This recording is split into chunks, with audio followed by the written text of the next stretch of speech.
Okay, now you, understand? No, now you have to tell me what that means. Hey, what I am mean, now yes. what I am mean is the song. Yes. It is I am try explain to you the beautiful of Uganda, the country, my country. Okay. So I want to convincing you. You coming to Uganda. You enjoy all the good sing. The nature of the. Now you can sing. Can you sing? The beautiful waterfalls, yes. Are you enjoying it's beautiful here. It's beautiful here. So I wanted that when you come to Uganda, you come from Canada. Yeah. So when you get in Uganda, you don't even want like of going back to your country. And that's true, because I'm going to be in Uganda forever and ever now. Oh, give me a hug. That's good. xpotv to the world. Bakadde baffe abalungi mwebale okwekumira ku channel yaffe bagita Expo online platform. Genda ku YouTube tekamu xpotv subscribing tekako ekide notification bagita notification bell ya nga buli program egwayo bepa oba ogifuna. Ku Twitter kwetuli, Instagram kwetuli, Facebook ne TikTok wonna tunonyeko xpotv. Always tambula ne bakadde baffe aba Elshadai Money Service International bano omulimu gwabwe gwa kutambuza ssente. Enamba zibeerawo wansi osobola inboxinga ne batambuza ssente zetoloza ensi eno yonna mwe banyinaffe abali mu nsi UAE ba house managers yagala sindika sente eri bazaddebo e Uganda zituuke nga bw'ozisindise agenda kuba Elshadai. Amakanda gaabwe gali South Africa naye emirimu gyabwe gitambula bulungi nnyo. Amanya mbeera omwanasoda abeera amabega ku kamera ensonga zikutuuka mulembe. Olunaku lwaleero tuli outside, tuli waweeru, tuli ku video shoot ya Omukunja Atasera. Alina oluyimba olupya lwagenda okuba nga gye bujja ogenda kuba olutegeera. So olunaku olwaleero twesitudde ffe Expo ne tutambulako naye tuli kusezibwa. Tuli kusezibwa forward tukwatidde ka video kanene akalungi. So gwe weekuumireko sheyalinga ne munno muweeko byonna kalonda yenna agenda obeera ku nnaku kuno olwaleero ogenda kuba obiraba. Ogenda kulaba Vixen yabadde ani, Mukunja yayambadde atya, Soda yabadde atya, ate twalise n'omuyimbi King Shiba naye waali mulindire. So gwe beera mukkakamu ensonga zigenda tambula maridadi sana. Stay tuned. Ngenda kukwagala nga sitya na bigambo bali ne basaba siriba wako bebe na wewe tukundana yenzo Omukunja eno njitudde munekenge shiba nze nkokedde ku makya mama birungo okimanye gwansula ku bwongo kwagala nnyo kutali musango nze njagala nkufaanane tube balongo mbali baveko babigambo kyenva nkunoonya nga kuba kalango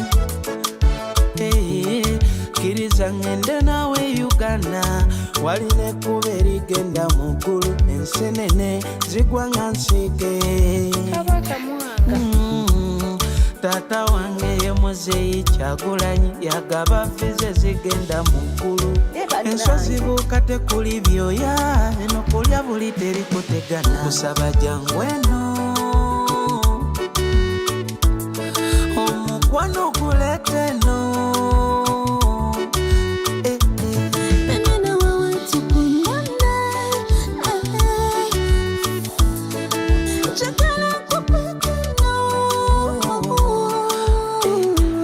wano ne bakusigako enziro ne bakuba n'ebigwo ewange nkwesiganga ppiro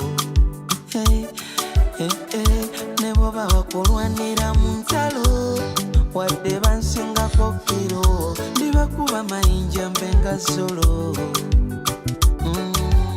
ngenda kukwagala nga sitya na bigambo bali ne bansaba siriba wako oba kukwagala nga musango nasoba mpolampola nga ndozaako nina birungi bingi bebi tobibusa maaso labayo gweno omukwano gwange mungi bebi ogumbunye mu maaso tokusuulawo nkusaba jangu eno omukwano guleeta eno bebe na wewe tukundana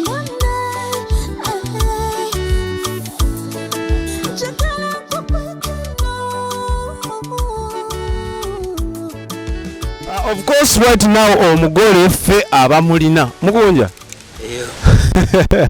olwaleero ina engeri gyontiisizza bulijjo nkulabiramu bulingi style ya kiniga baira esooka obuze kubakola ku expo Kiriza ngende nawe Uganda walina ekkuba erigenda mu ggulu ensenene zigwanga nsike taata wange Muzeeyi Kyagulanyi yagaba vize zigenda mu ggulu enswa zibuuka tekuli byoya eno kulya buli teri kutegana jangu eno omukwano guleete eno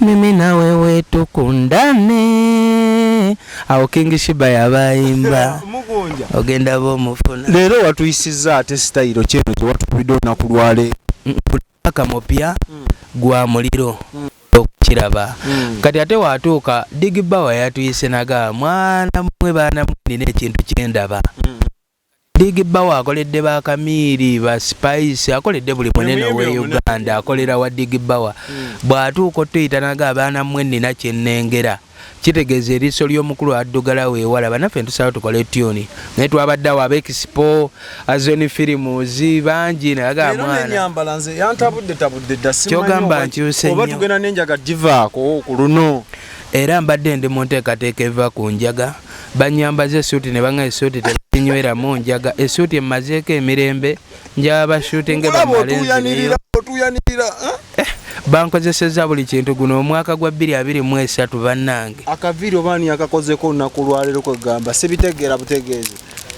zannomeseza omutwe katono ngukutuleko bannange omanyi ntandise abakyala bonna abasiba enviri kati mbawe ekitiibwa You can understand nze simanyi bakazi kye bafuna mu kusiba nviri omutwe gwannomye katono ngusaleko ngusuule kyokka bo basiba empanvu najja n'agwa ku buline lugwawo n'oluteekako n'omutwe buladi omuye yansibye enviri naye mpulira kulinga bakumyeko mpulira kunsika mazeeko njagala kudduka nevidiyo tennaggwa zibwa follows ku biyiriro nabadde nda kubuuza mu bifo byonna waaki wasazeewo n'olonda ekifo ekyekuusa ku butonde oluyimba luwogera ku obulungi kale obulungi obuli wano kati ebimu ku birungi bye tulina bino ebiyiriro maanyi era ababadde batambula ne xpotv babirabye kati sikulipoti abagiwandiise bagiwandiise nga oluyimba eri kolabo Omukunja Atasera ne King Shiba kakati kiraga nti nina omuwala gwe nali nkwana mu nsi z'abazungu kati nga mukwana ngezaako mukakasa ebirungi ebiri ewaffe mu Uganda kati ne tulinnya naye ennyonyi ne tujja wano e Uganda kati mba nina omuleeta kalabe ku bino kati jasi wali King Shiba wayingira wali we tutuuka anongera bamanyifa abavubuka abasajja be Uganda tetukiitinze woowe nga musuula wali nga mbaka King Shiba sikulipoti y'oluyimba bwe batwe bagiwandiise si kamere kange Shiba alinga nge Shiba mulabe nga mwanyinaze ng'omuntu wange omulabe bali batema kutema ebigambo omuzi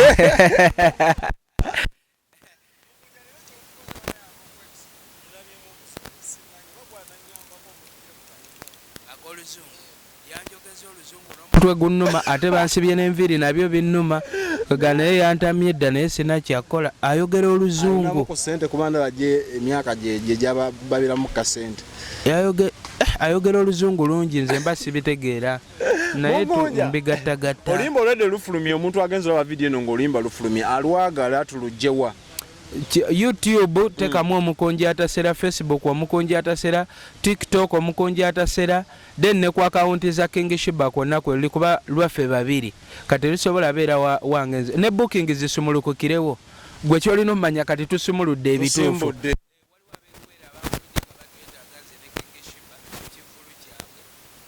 amba omuyimbi King Shiba nga yimba lumu lujjamu sente mmeka nga bagalamu amitwalo 4 agende ne baga ka transport ako kaba tekamalaako kati kitegeeza ennyimba zisumulukuse batukubireko ku simu bwe bate balabye mu xpotv basobola tukubirako ku 0755 32 65 55 baganda bafe bali ku expo omukopogedde byonna byonna ebigenda okufaana olunaku lwa leero bavikisinze abantu ababaddewo ab'enjawulo tugenda kubakutuusaako basebo ne bannyabo wano obwedda we mwesunga Vixen muzungu mumulaba teri kufekinga omwanasoda n'omukunja n'agenda okuinterviewinga Vixen.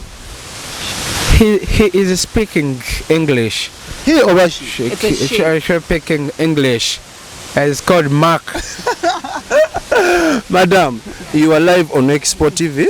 It's Okay. an online channel. Okay. It is found on YouTube, TikTok, Facebook, all social media platforms. And what is the name of it again? It is Expo? called XpotV. Export. Yes, Export TV. Yes. Out of Kampala.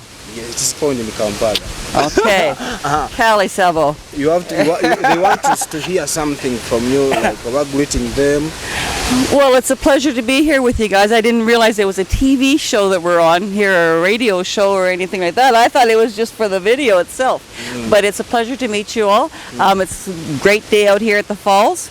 We're going to have lots of fun shooting a video.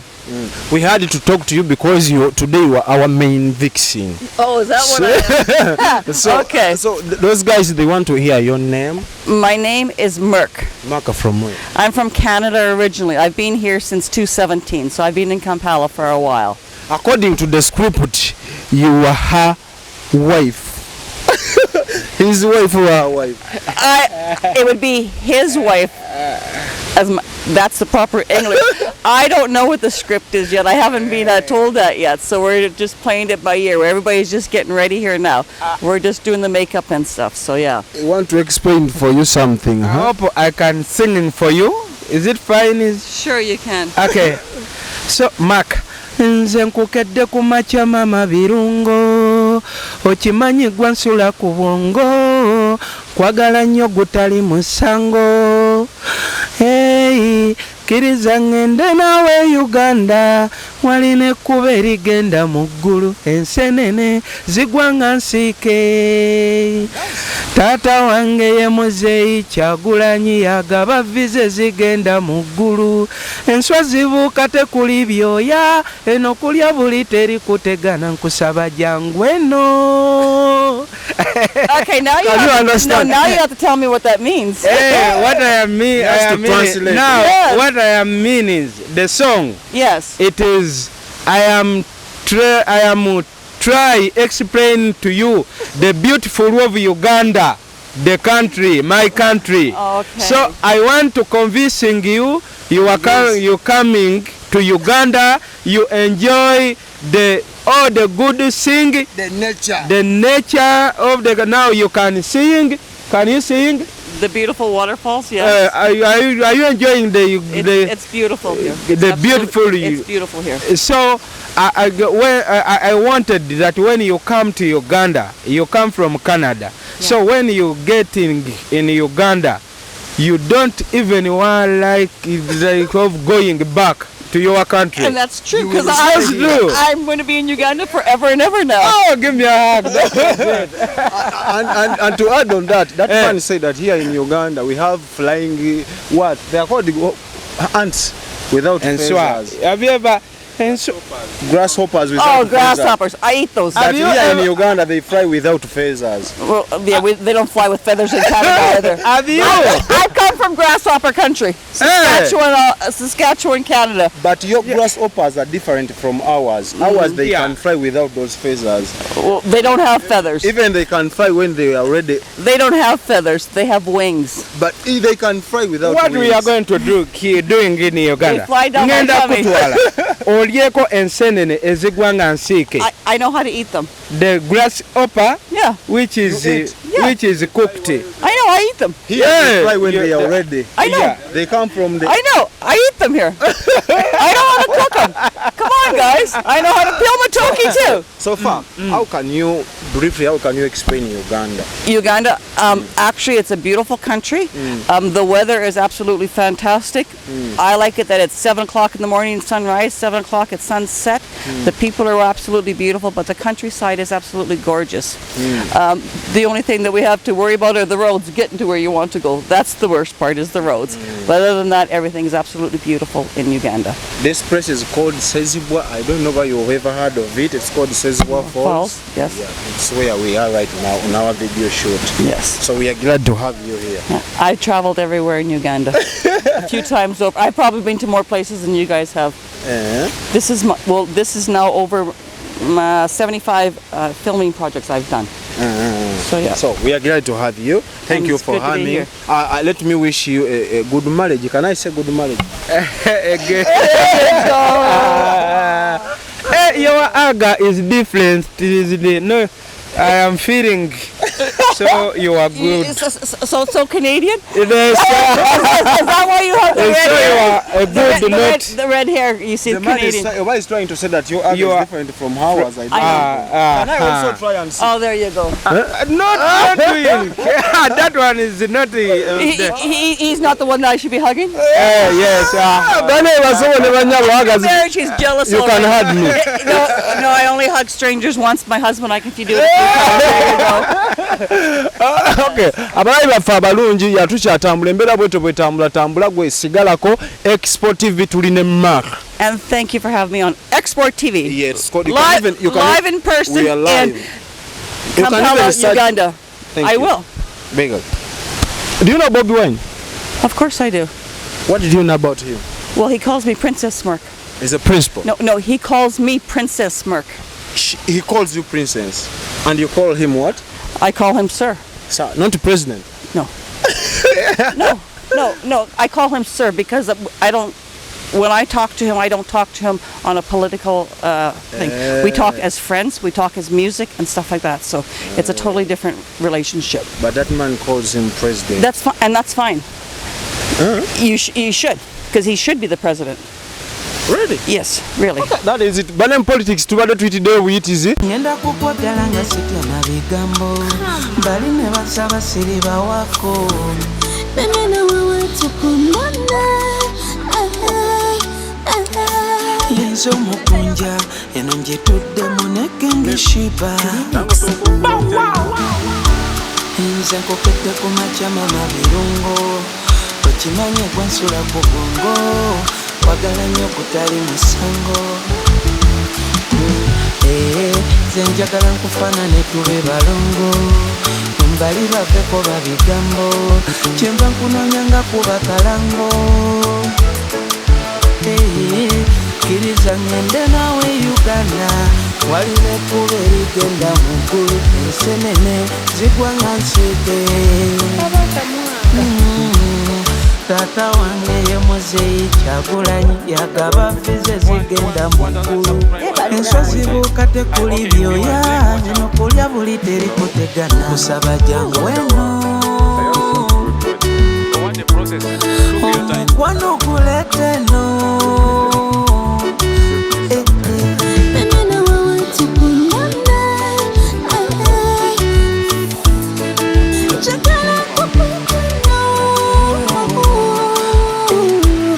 wano ne bakusigako enziro ne bakuba n'ebigwo ewange nkwesiganga piro ne bwoba bakulwanira mu ntalo wadde bansingako piro ndibakuba mayinja mbenga zolo ngenda kukwagala nga sitya na bigambo bali ne bansaba siriba wako oba kukwagala nga musango nasoba mpolampola nga ndozaako nina birungi bingi pepito bibusa maaso labayo kwino omukwano gwange mungi pepi okumbonye mu maaso tokusuulawo okusaba jangu eno omukwano oguleeta eno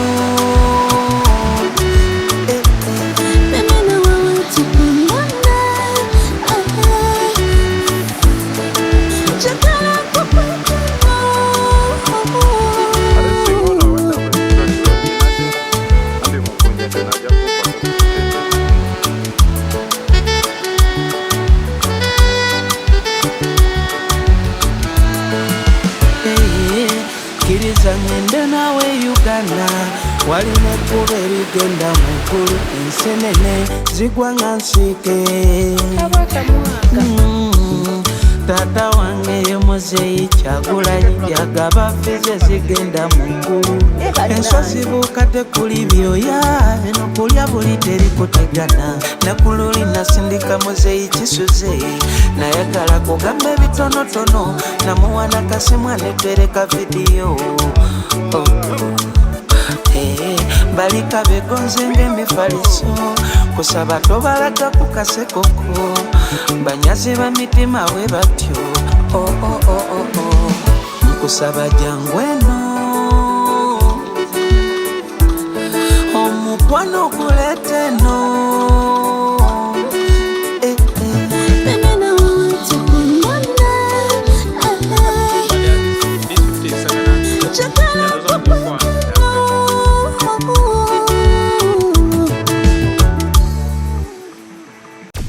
Export TV to the world.